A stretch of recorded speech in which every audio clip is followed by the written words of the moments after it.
So first, let me introduce our panelists for today's webinar.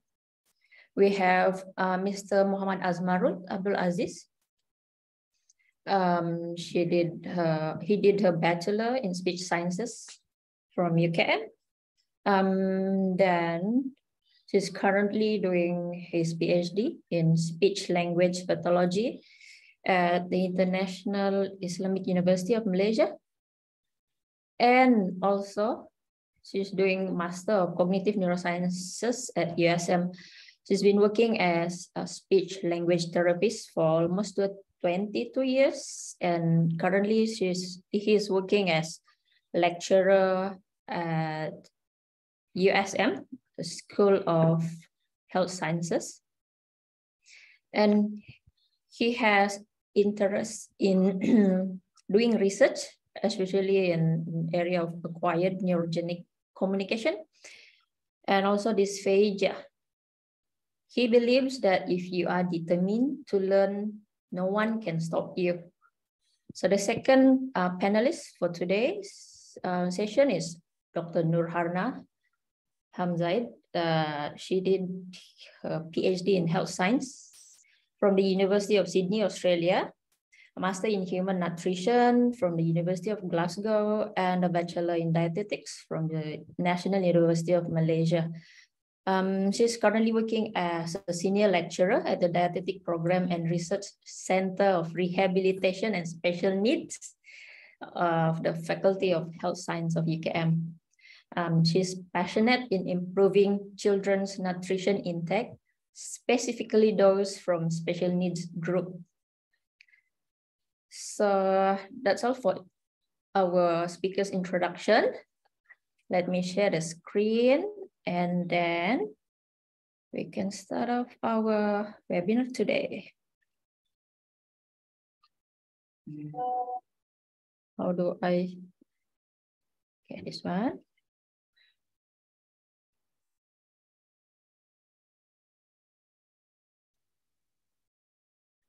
Open.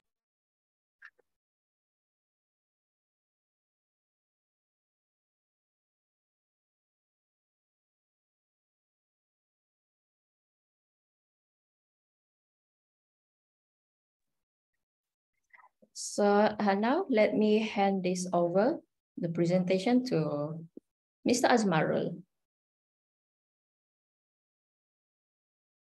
Okay, thank you very much, Esther, for the introductions and to everyone. Good afternoon and Assalamualaikum warahmatullahi wabarakatuh. Thank you for joining us for this short webinar, for us to get together and to talk about the International Dysphagia Diet Standardization Initiative, or IDDSI. We hope that with this webinar, it will give us, or to many of us, an open eyes, about IDDSI. Maybe some of you might have heard it before. Maybe some of you just know about this, so this would be a platform for you to get to know a little bit about IDDSI. Okay. So today, me and also Dr. Hana Hamzaid will be talking about IDDSI, and later on we will get some questions from you if you have any questions, and also we will talk about the IDDSI conference that will be held, in September, right? So basically, next please, this short presentation will outline the primary goal behind the creation of the international standards and terminology for dysphagia diet, as well as the evidence-based process used in developing the IDDSI framework and testing methods. So IDDSI has been quite a while, although it's not long enough, but it has been introduced a few years ago. And now we would like to introduce IDDSI in Malaysia. So in addition, we will review the different levels and the easy testing methods, which offer an objective way to ensure individuals with dysphagia are receiving the safest recommendation, food texture, and as well as the the drink consistencies. That is what the IDDSI framework is aimed for, right? Next, please. So in Canada, IDDSI is supported by quite a few organizations, such as the Canadian Association of Occupational Therapists, Canadian Society of Nutrition Management, the Dietitians of Canada, as well as the Speech, Language and Audiology Canada. So the International Dysphagia Diet Standardisation Initiation, or IDDSI, would like to acknowledge these wonderful sponsors for their continuous support, okay, to the framework, to the program. And for everyone's information, IDDSI is not a profit organization. So it's basically set up or made up from a few volunteers, and the industry has had no input into the development of the framework, publication, or resource materials. So IDDSI has been being grateful about these supports from all the people from the industry as well as the organization. So what are we going to do today? Basically, we will be promoting IDDSI conference, right, throughout this webinar, and just an introduction about swallowing and dysphagia. And also we will talk about background and how IDDSI was developed or initiated. And we also show to the audience how to use the IDDSI framework and the testing, as well as where can you get more information about IDDSI.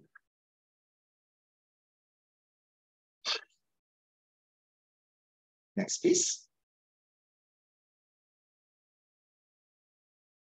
So for those who are familiar with swallowing process, okay, so we will spend just a few minutes doing a very simple overview of a typical swallow to ensure that we all know what we are doing here. Okay, what you see here in this video, in the side video, are the parts that are involved in swallowing, which is a typical swallow, requires the control of the tongue to hold the bolus together and propel it towards the pharynx. You can see in this swallow that the airway at the front stays protected and the bolus travels safely through the upper esophageal sphincter towards the stomach. So the bolus does not penetrate the airway and there is no residue remaining in the mouth. So this is what we call the normal swallowing process.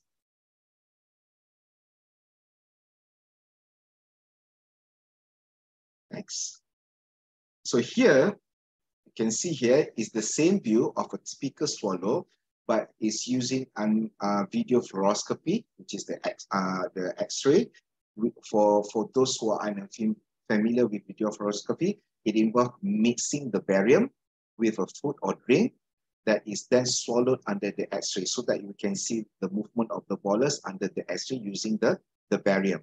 So the bolus shows up as a dark black in this video, and it shows a solid food being manipulated in the mouth to form a cohesive bolus. So it is important, okay, to form a it is important with solid foods to break down the particle size so that it can be safely swallowed. So we don't simply swallow the whole chunk of the food, like a piece of fried chicken, for example. Okay, we have to break it down into small pieces. Okay, so of course with liquids there is no need to break down the particles.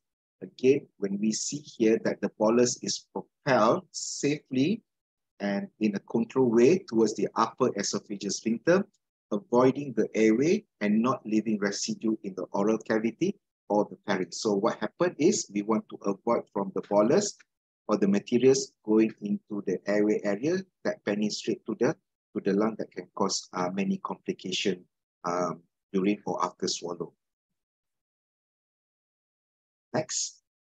So why do we modify the thickness of liquids? Okay, so this video shows an example of the challenges that can arise when someone with a swallowing disorder drinking liquids that flow faster than they are able to manage. Okay, so the result is aspirations. Okay, as you can see here, where the liquid materials enters, okay, the airway and goes below the vocal cords into the trachea and into the lungs. So this is something that is not safe, okay? So the thickening of the liquid can help or may help to slow down the flow and reduce the risk of aspiration. That's what we need to do, to use the thickening agent in some cases of patient with dysphagia or swallowing difficulties. So why do we modify food texture? As you are able to see in this video, when someone does not chew and pour control over the food in their mouth, the entire piece of the food can enter the airway and cause an airway obstructions. Okay? So this would require emergency intervention if the individual was not able to clear it from the airway here, right? So aspiration and choking or asphyxiation are the key safety issues in children and adults with dysphagia. So specific food characteristics such as texture, the size of the food, and the shape are associated with increased choking risk. So across the globe, death in all age groups have occurred from choking. There have been incidents where this was due to misunderstanding as well as miscommunication with the use of diverse, inconsistent, and sometimes confusing terminology regarding the safest and most appropriate food texture for an individual. So aspiration can lead to pneumonia, requiring hospitalization, and for elderly or compromised individuals, a severe pneumonia can lead to death as consequences of aspiration. So when you see the illustration or the photo on the screen right now, how would you describe it? Okay? So there's a different food and different texture of the food.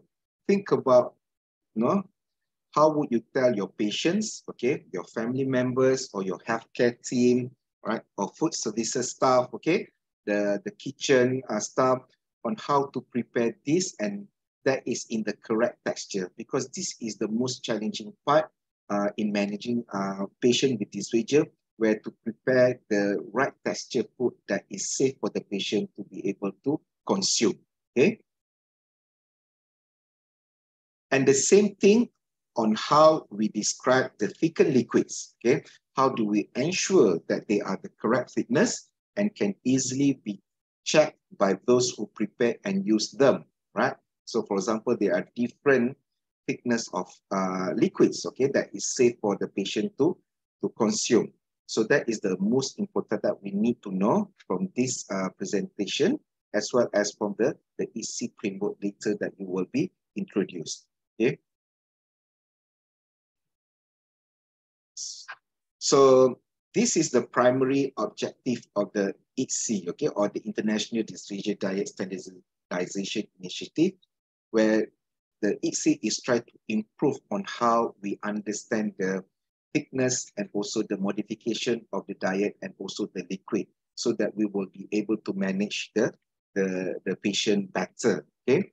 So you have to read through the words on the slide slowly and emphasize each line, okay? So the most important here is the safety, all right, of the patient when implementing any diet modification or thickness of the liquid.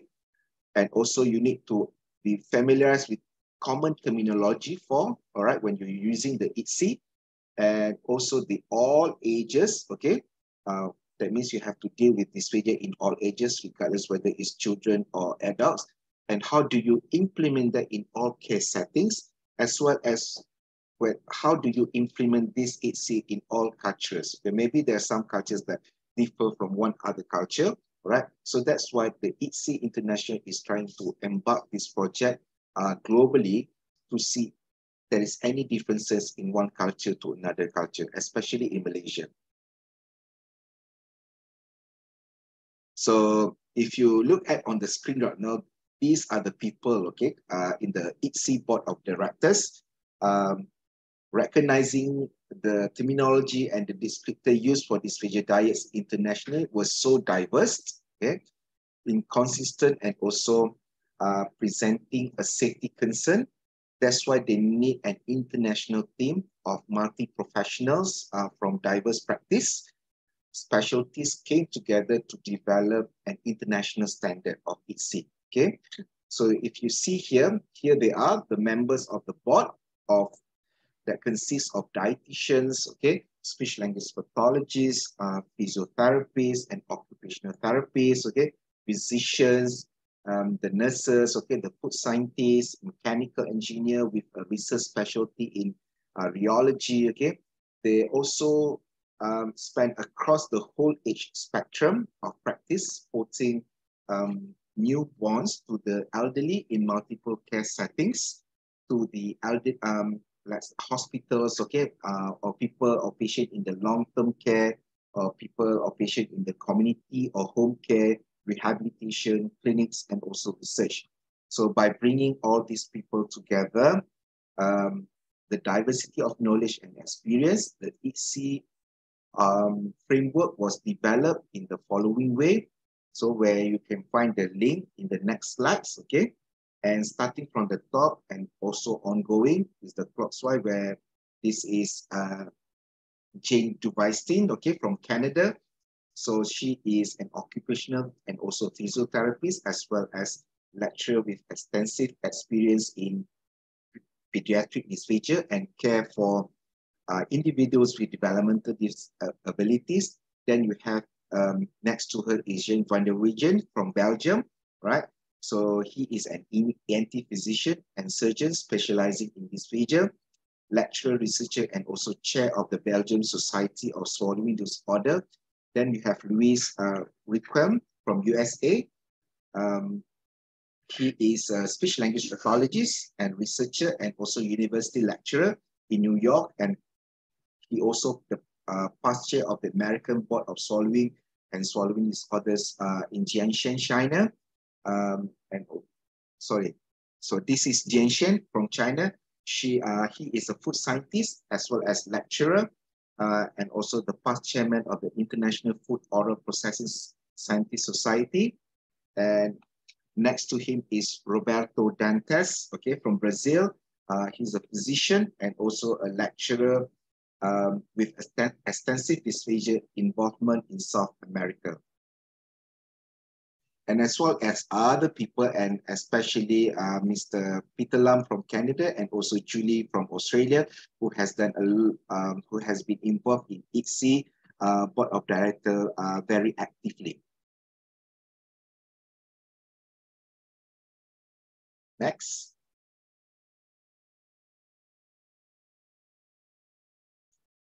Okay. In the development of the IDDSI framework, okay, the process of creating the IDDSI framework was to first assemble, okay, an international and multidisciplinary board.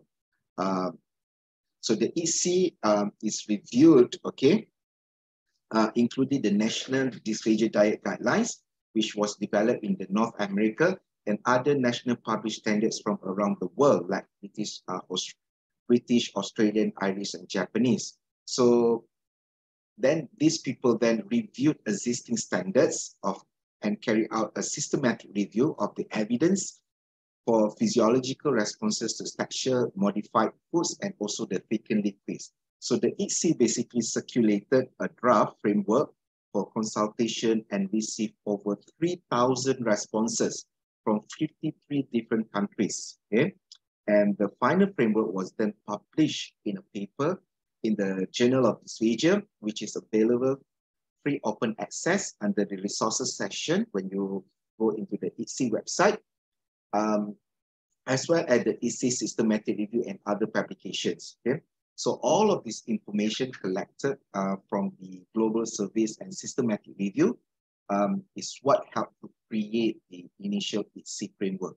So the process which the framework was developed used key elements for developing evidence-based clinical guidelines.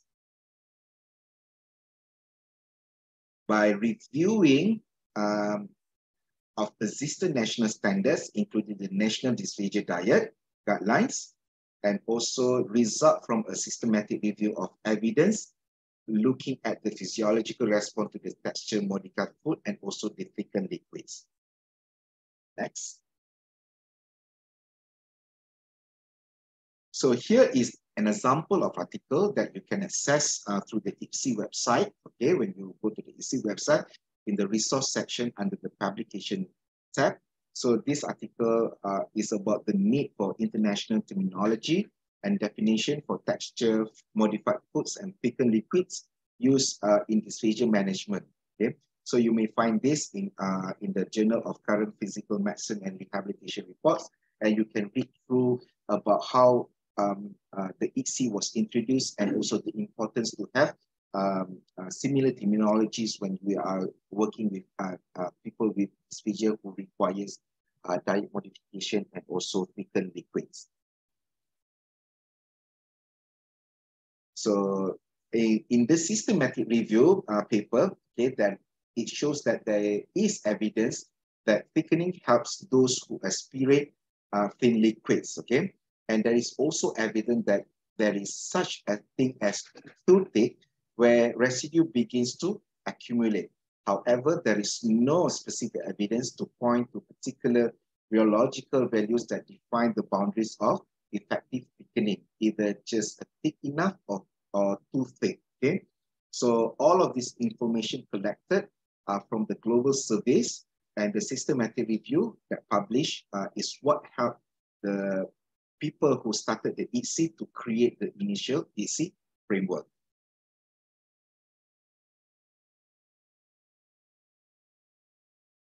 For texture modified food, okay, there is a very little evidence available at this time, but the systematic review study did indicate that the full systematic review, there is evidence solid food and thicker consistency require greater effort in oral processing and swallowing. There is very little literature, however, specifically about texture modified food used for the management of dysphagia. So you may find this systematic review that was published in Dysphagia in 2016 and is available on the IDDSI website as well under the resources and publications.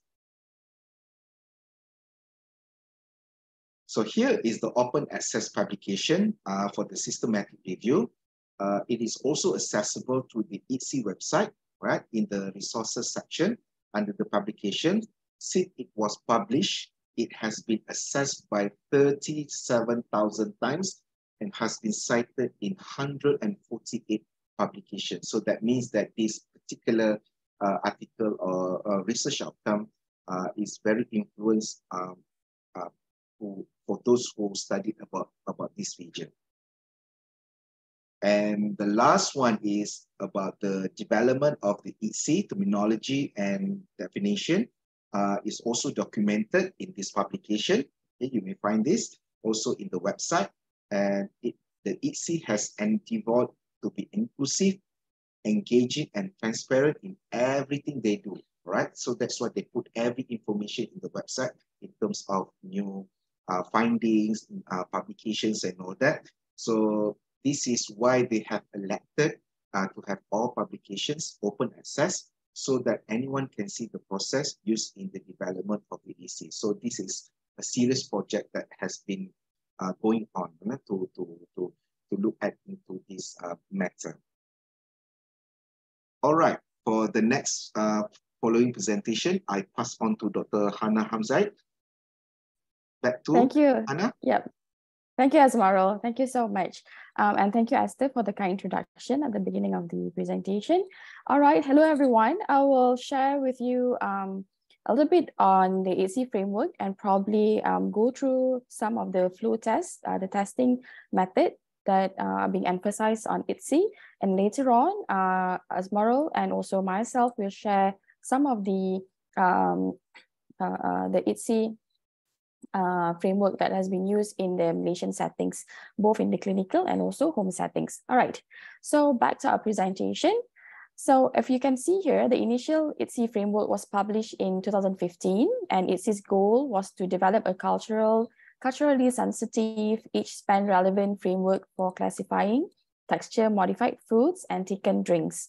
So to achieve this, as previously mentioned, the board integrated findings from the existing practice data, including currently existing dysphagia diet standards, the results of the systematic review, and global survey responses.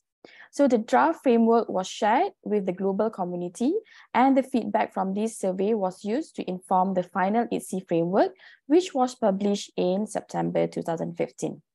So the framework and accompanying materials are living documents that will be modified as new research becomes available. Okay, for example, the initial level 6 was only described as soft. However, following feedback and board discussion was updated to the current level 6 as soft and bite-sized. Integrating the findings of existing practice data, the results of the systematic review and global survey responses, the IDDSI framework was published in September 2015 and revised in August 2016. The framework focuses on texture irrespective of other factors like nutritional content of taste. Next. It's a standardization of terminology description and objective testing methods, not a prescription. Meaning to say that where with past standards, we would have potentially isolated someone to a food and only those texture or thickness levels would have been provided. So IDDSI is used as description for a texture, not a prescription for a person. The IDDSI framework describes a continuum of levels from 0 to 7, with thin drinks like water to thickened drinks, soft foods, and the final level 7 was no restriction on texture. When we talk about level 3 and 4, they are connected between foods and drinks because the behavior or characteristic of pureed foods is very similar. So to that of extremely thick liquids and liquidized food to that of moderately thick liquids. Okay, then the level of numbered, but IDDSI also wanted to define names as and high contrast color for people to use it if they wish. The combination of the three identifiers will help to limit errors in prescribing, identifying, preparing, and assembling dysphagia diet orders. And through the whole framework, we have considered cultural and development aspects from all corners of the globe as far as possible. Okay, the IDDSI framework was updated later on in 2019, adding a new subcategory of level 7 regular. This subcategory is level 7, easy to chew, and was added in response to clinician feedback for the need of a category that can be used for individuals who primarily needed softer choices in their diet, but who had less choking risk. For example, compromised oral processing skills.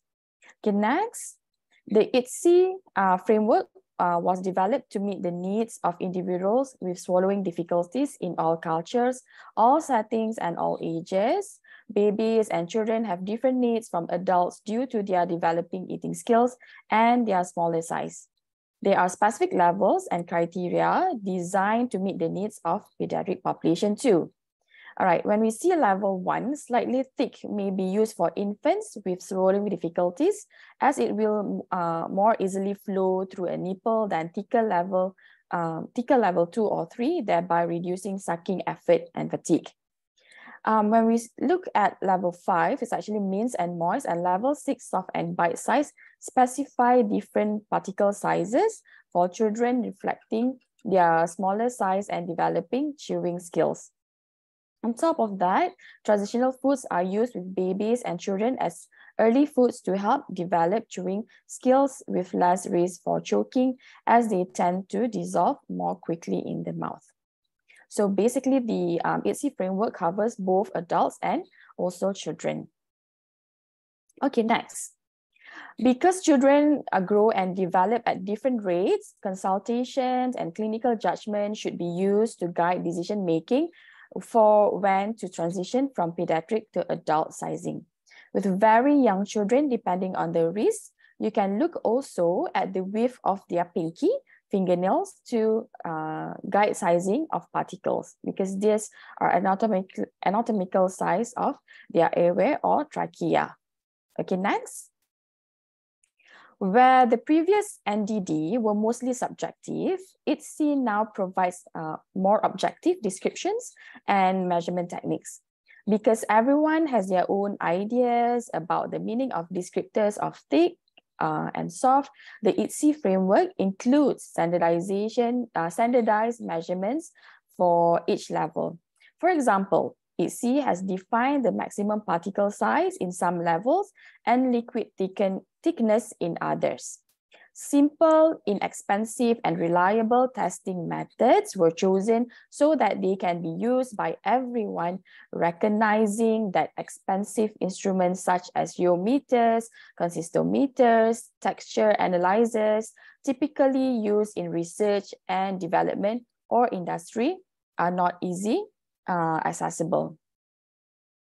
Although it's always possible to perform this test at the bedside, table sides, or other situations, there is no need to test every meal ordering each time it comes out. But you would want to test with new recipe or batch of food, and it's important to test at the times as part of quality assurance process and operational practice. The tests are most useful for companies to use to develop and test their products and provide guidelines and instructions for local kitchens to develop new recipes or when a supplier changes. All right, testing is the recommended way to ensure the food texture or drink consistency that is being offered is the correct one that has been recommended following an assessment by a qualified clinician. Okay, so background info from the development publication, as well as assessing the consistency of products in each level, participants concurrently assess the efficacy and reliability of several available methods for subjective and objective measurements, including visual inspection, stirring, pouring from a spoon or cup, oral sampling, and also the line spread. Okay, these are some of the findings that you can find from the literature. So what I'm saying here is that testing is the recommended way to ensure the food texture or drink consistency that is being offered to the correct one that has been recommended following assessment by a qualified clinician. All right, so here the IDDSI flow test was designed to test the way liquids flow in an objective way. All that is needed is a 10mm syringe with this precise dimension for the syringe, which is 61mm for 10 milliliter. Okay, so the geometry of the syringe allow for both shear and elongation that more closely matches flow condition in the oral cavity. The flow test card, which is a super hard cheat sheet for the flow test instruction, is also available on the website. To test based on the posthumous funnel, which is used in the dairy industry to measure liquid thickness. So first check that the nozzle is clear and free, and then hold the syringe as shown in one finger to cover the nozzle. Okay, then use one syringe to slowly and carefully fill another to the 10 milliliter line.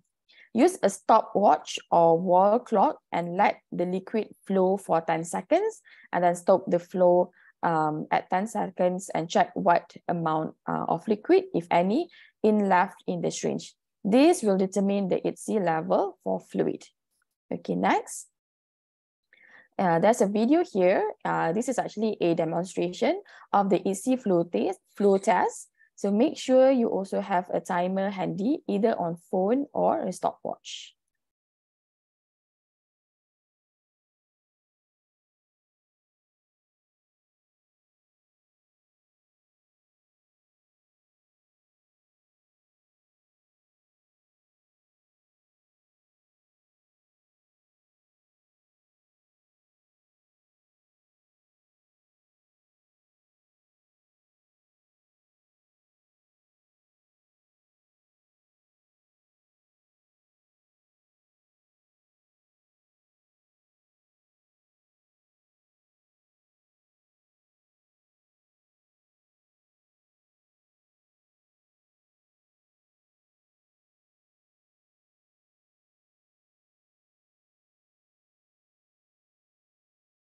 Okay, now to move to the next slide. Okay, there's another video here. So here we can see this test again with levels 1 through 3. Okay. Okay, a level 1 liquid is being tested on the left. And after 10 seconds, there's about 2 ml remaining. And that puts it into level 1 category. Okay, level 1, visually it appears very thin and its thickness is difficult to determine without a quantitative test. The thicker the liquid, the slower it will flow, and there will be more remaining and a higher IDDSI liquid measurement. In the middle syringe just now, after 10-second flow, there's about 6 ml remaining, which is within the range of IDDSI level 2. And after the 10 seconds flow test, measurement is just over 9, which is the range of IDDSI level 3, right on the right side. Yeah. Okay. Now we can move to the next slide. Okay. At level 3, we see an overlap between the food and drink frameworks. Okay. The products like soups and sauces of nutritional supplements, it could be ambiguous as to whether it is considered a food or drink. So within the IDDSI framework, that doesn't really matter. It is only concerned with the thickness or texture of the product. If you find you have 10 ml remaining or just 1 or 2 drips of after 10 seconds of flow, you would move to IDDSI for drip test to help differentiate between level 3 and 4. The liquid is level 3 if it's dripped slowly in dollops and strands through the prongs of a fork when you drag the fork up through the liquid. You cannot eat at a level 3 moderately thick liquid with a fork because it drips through. Okay, if the same sample whole on fork with a mount above the fork and small tail below the fork and does not dollop or drip continuously, then it is level 4, which is extremely thick or puree sample. So you can eat level 4 extremely thick or puree with a fork. Okay, next slide. Thank you. Okay, you can see here, I'll leave you to watch the video. So this is level 3, moderately thick. This is a fork drip test, yeah? Okay, move to the next slide. Okay, now we move to level 4. At level 4, the food or thickened liquid has very minimal flow, so it is not suitable for IDDSI flow test. Level 4 puree foods or extremely thick drinks are smooth with no particles, do not require chewing, must be thick enough to hold its shape and surface, and thick enough to sit on fork and not flow through, which is the fork drip test. Yeah. Level 4 food or drinks must also not be too thick or sticky. The spoon tilt test illustrated in the next slide helps ensure the food or fluid is not too sticky. Okay, you can see in the next slide. Okay, so this is a spoon tilt test. An individual with dysphagia might have difficulty controlling and shaping food into bowls and manipulating sufficiently to ensure the food is moist enough to swallow. So food should not be sticky, or it may leave a residue in the mouth and throat that may be hard to clear.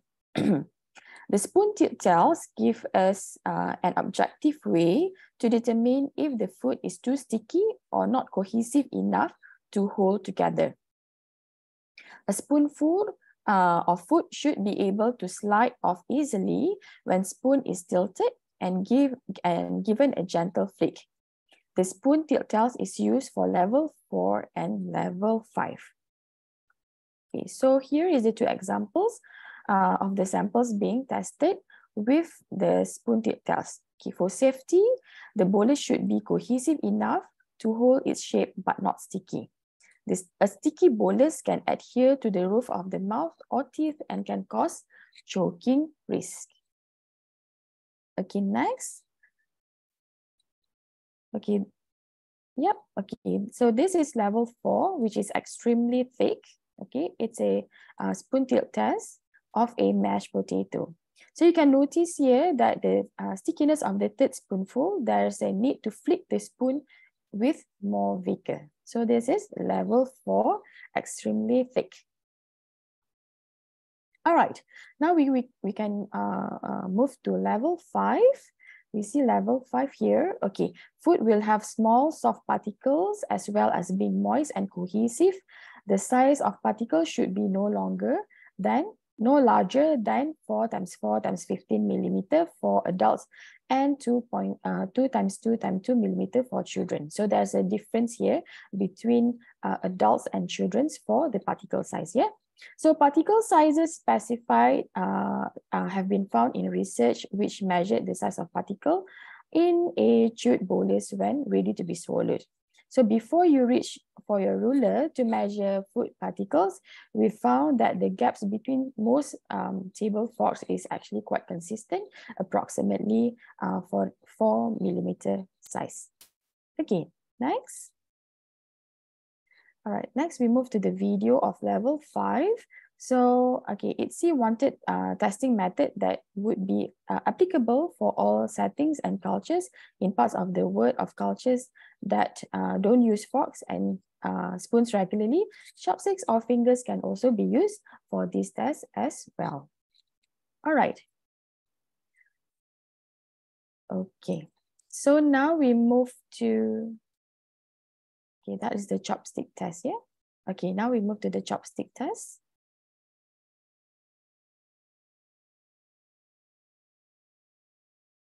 And now is the finger test.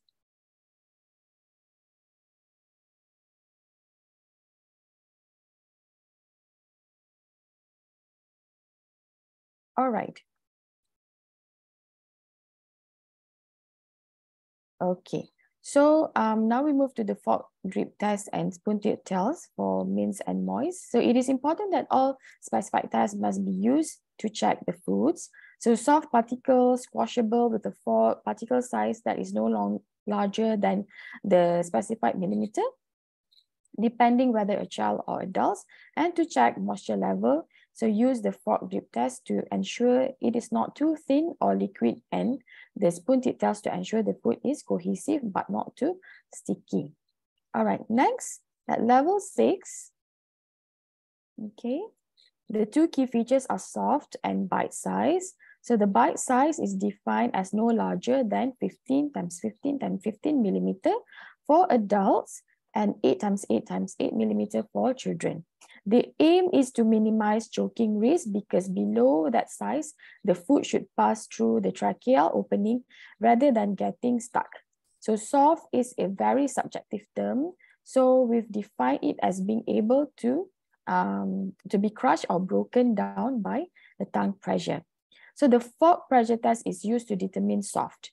Okay, it involves using a fork and using just enough pressure to make your thumb blanch white. This amount of pressure is similar to tongue pressure and let us know whether or not this food could be easily broken down by the tongue before swallowing. Okay. Next, we can see the video of level 6, soft and bite size.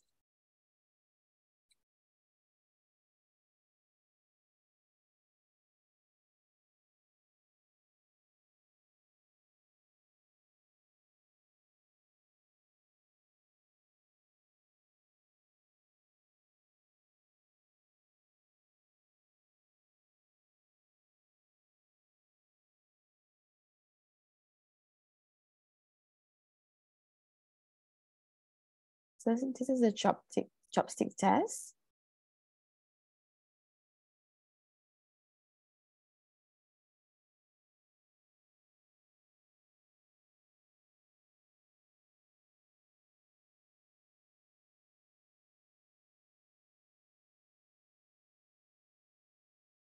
You can see the difference of the hardness of both broccoli just now. And now we move to the finger test.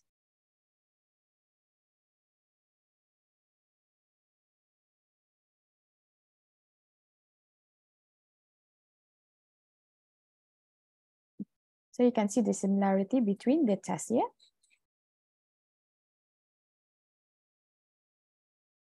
All right. Okay, last but not least is level 5. It's easy to chew. Okay, it's a subcategory of regular level, level 7. This subcategory was introduced following global requests to have a category for softer foods for people who have mild issues with oral processing or show slight fatigue during chewing. So it is not recommended for people who are at risk of suffocation due to incomplete chewing, talking too large a bite, or eating too quickly. The fork separation test and fork pressure test are used to determine if a food is soft or enough can be broken down easily.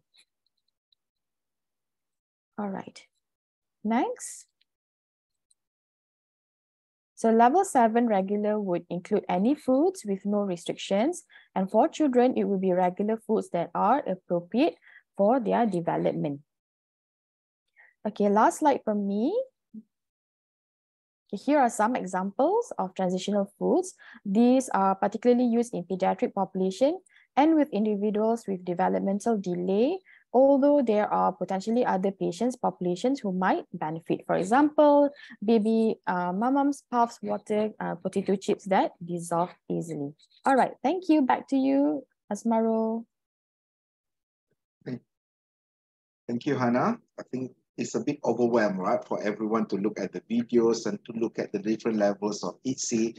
But don't worry, there are also videos on the IDDSI testing, okay, and also the methods that you may find on the IDDSI YouTube channel. You can look again and then try to digest from there, for each level, okay?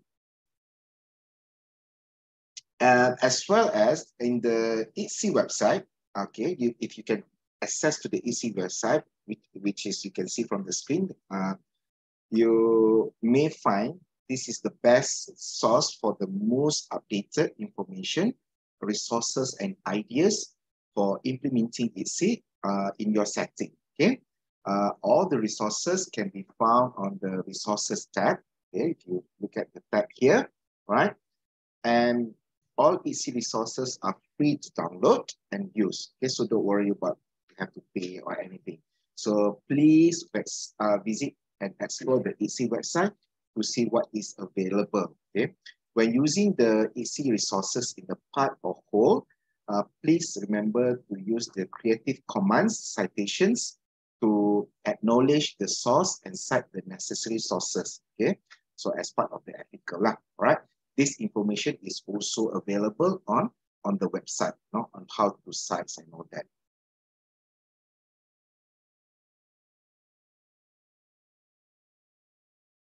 So for those who wish to have IDDSI on the go, all right, the IDDSI app is now available for both iOS, for those who use Apple, and also Android services.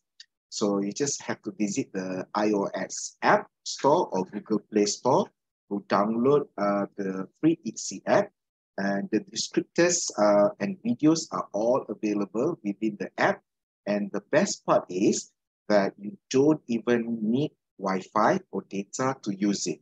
Okay, so if you off Wi-Fi, you can still get access to the app, all right?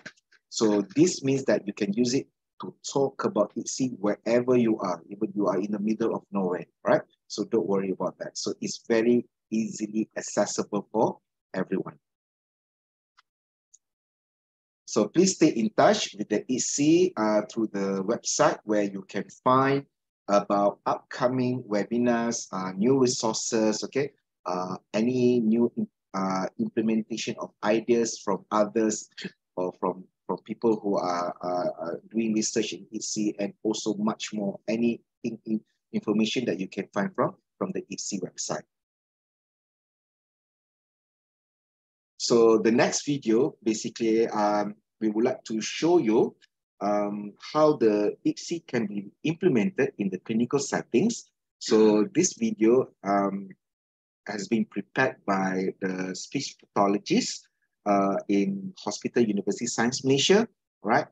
Focusing on to prepare the level 5 and of the food, okay, using roti canai, because everybody eats roti canai, right? So this is something, an example that you can implement, right? Our own food using the IDDSI framework, okay? So let's have a look at the video.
Okay, that is an example, okay, on how you can implement IDDSI, at least for level 5 and level 6. To me, that is the most challenging level, in my opinion. And then you get some ideas on how you can use on our local food. So back to Hana. Hana probably wants to join. Hana wants to share with us her interesting studies, with using the IDDSI with children population. Thank you, Azmarul. Thank you so much. Okay, here I'd like to take this opportunity to share with you what we have done among our research group. Our aim is actually to to create a module for CP children, families with CP children, based on the International Dysphagia Diet Standardization Initiative. So there are actually two phases of this study. This study is also being conducted together with my postgraduate students, Sakina, and also my undergraduate students, Amira and also Shahril. So thanks to them that we have now at the end of the model development. Okay, but before that, I'd like to share with you some of the findings on why it is important to have this food module for CP children that is based on the IDDSI standardization. All right, so from our first phase, which is the need assessment, we can see that a total of 40.8% of the children with GMFCS level 4 to 5 were actually underweight. All right, and 40.9% of them actually have a MUAC less than 5th percentile, which means that they have a very low muscle mass. What is it called? Muscle mass input, So secondly is majority, what we have found is that majority 83.1% in the level 3 of eating and drinking ability classification index, which means that eating and drinking with having limitations to safety and limitation to efficacy. So when we did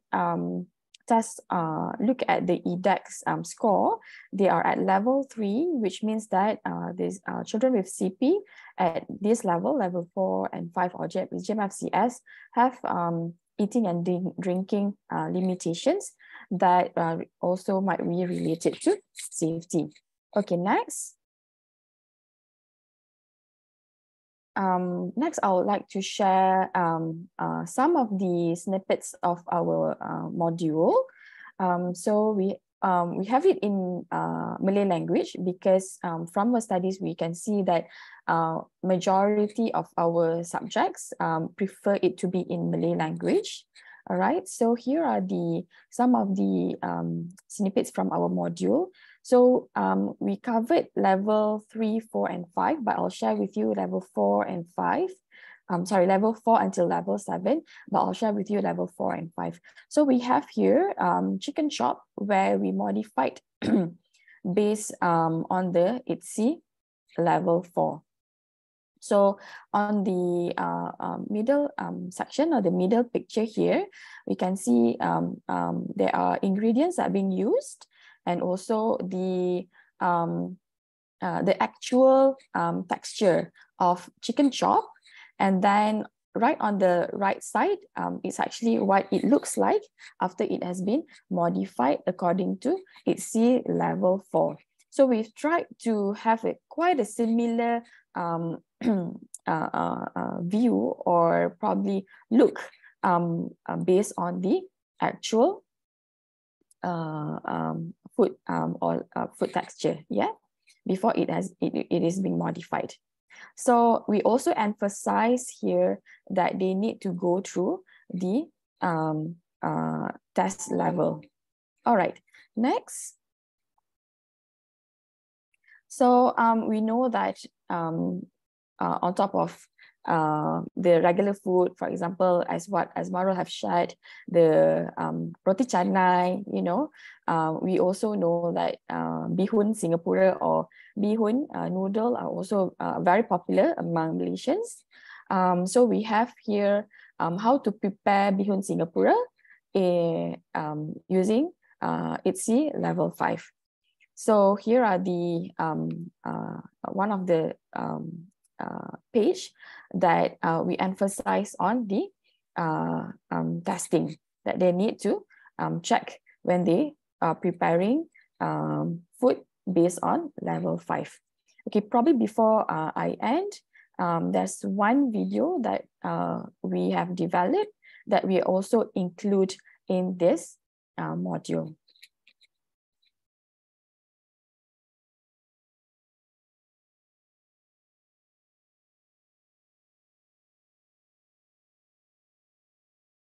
So we have here all the ingredients, and then we show how to cook, all right? The meal that we have chosen. The idea is that to those family that have this module, they are able to follow step by step, all right, from choosing ingredients and also preparing the food. And last but not least, definitely the testing based on the IDDSI requirement.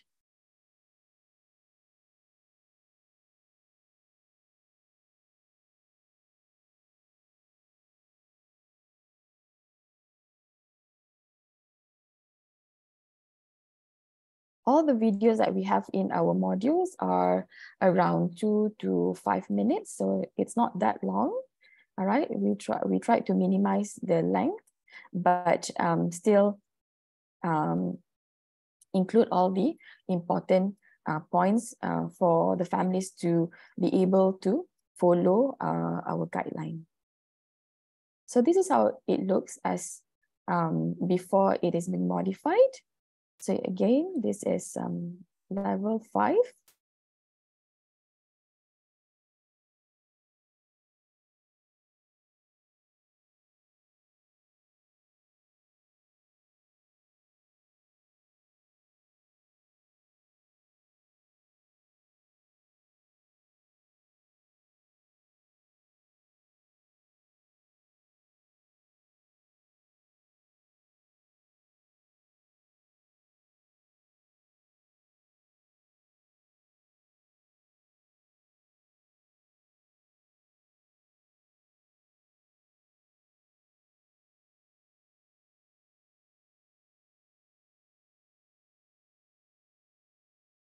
Okay, so this is how it looks like, yeah?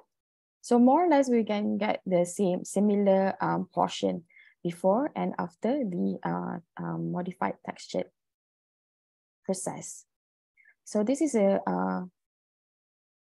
testing that we have done. The spoon tilt.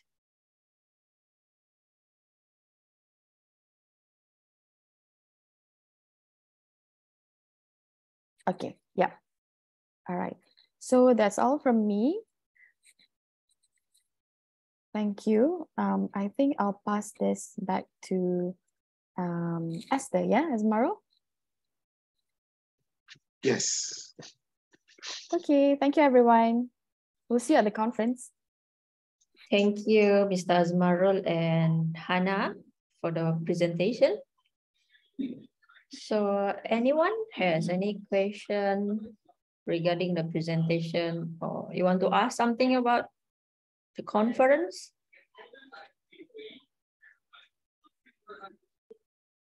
Feel free to write in the chat or unmute your microphone to ask.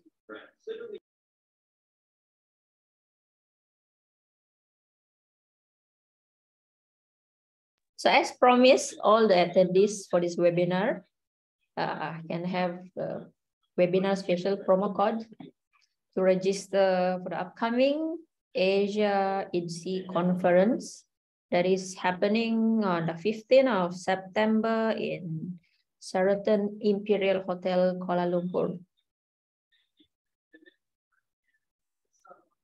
Do we get the cert? Oh, one question from Esa.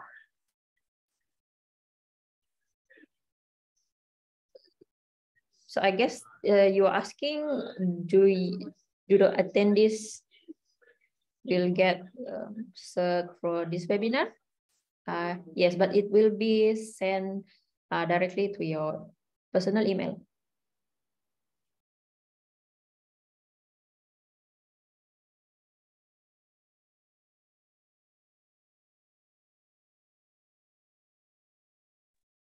So you can share the promo code to your friends. The early bird is still ongoing until 31st of July or until sold out.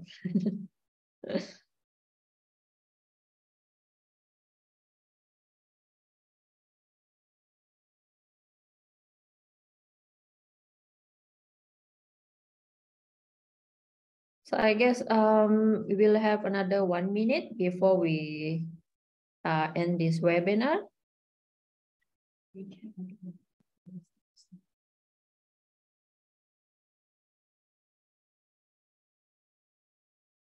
There's one question from Farhana. To Dr. Hana, I would like to know, what do you mean by no prescription in your slide? Does it mean we cannot indent diet, for example, soft and bite size, to the kitchen? Okay, thank you, Farhana. I think it is more of a term that we use among the health practitioners, all right, and not so much of a prescription for that particular patient. So it is best to use as a general or a reference for the best texture for that particular patient.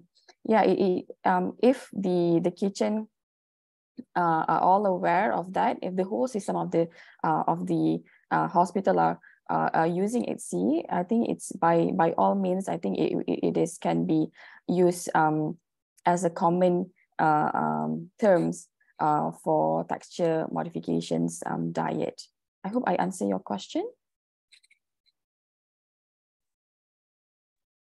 Thank you, Dr. Hana. We have another question. What are some suggestions for implementation of IDDSI in hospital food service? So I guess Dr. Hana can answer this.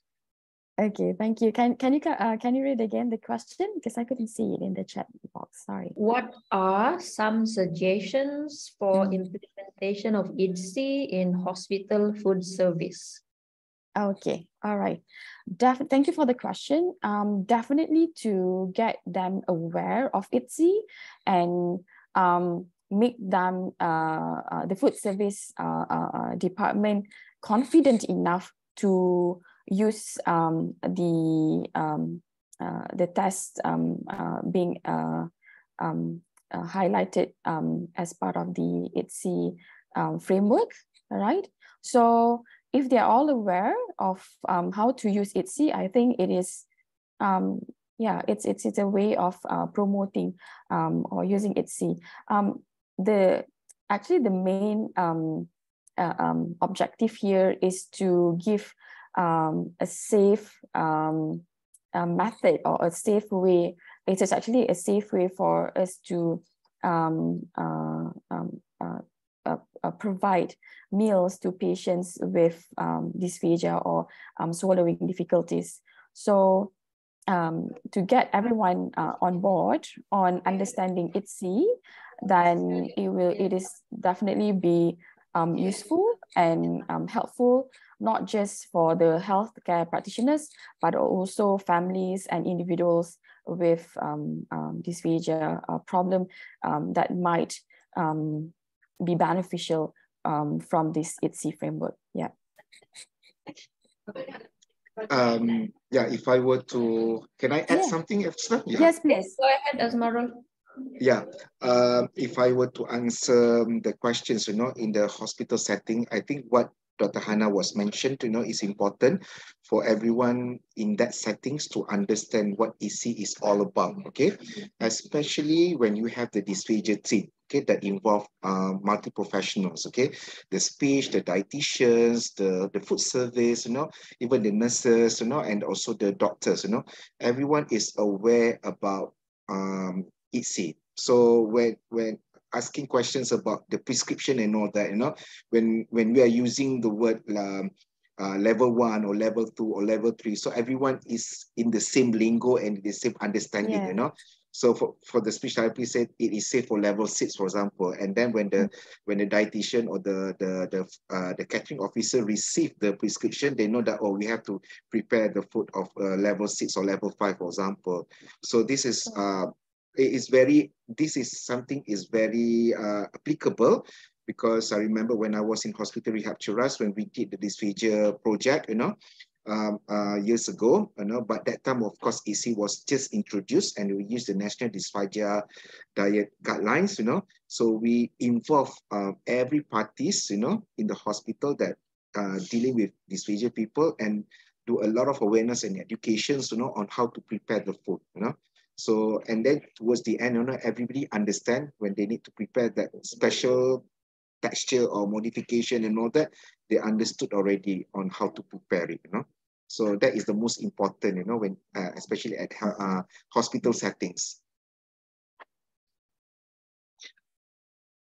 Thank you. Yeah, just want to add a little bit more. It's important for you to implement IDDSI in hospital. It's important for you to educate your stakeholders as well. Your hospital directors and everyone who is involved in preparing hospital food. I guess that's the last question. Any more? Sorry, Esther, I can see one question from Lily, because I think it's a direct message to me. She was asking about recipes module, the one that I've shared, whether it's available or for sale. As for now, we are at the last stage of our research. When it's completed, then we will make it available. We will let you know probably, later on, which is the best to complete this study. Thank you. Thank you, Dr. Hana. So if you have any further question, you can send it over to our email, malaysia@idsi.org, malaysia@idsi.org, and we can attend to your question anytime. Okay, I think that's all from us. Thank you very much for attending the webinar today. Don't forget to register to the upcoming Asia IDDSI conference with the webinar special promo code IDDSI Web 20 for 20% discount. Okay, thank you. Thank you, everyone. See you again in next event or this September during our conference in September 15. Yeah, we'll see you guys in September. All right. Thank you. Bye. Thank you. Bye.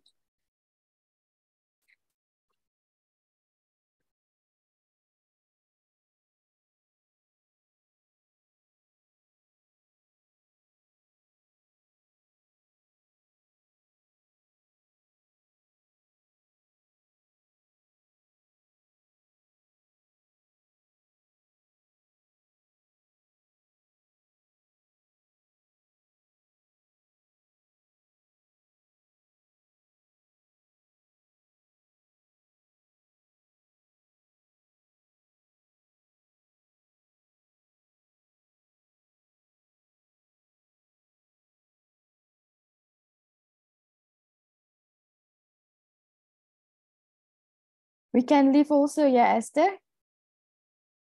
Yeah, sure. All right. Okay. Thank you. Thank you, Esther. Thank you, Azmarul. We'll see you. Bye. Thanks, everyone. Bye. Okay. Okay. Now we can relax on a Sunday. All right. Bye-bye. Assalamualaikum. Salam.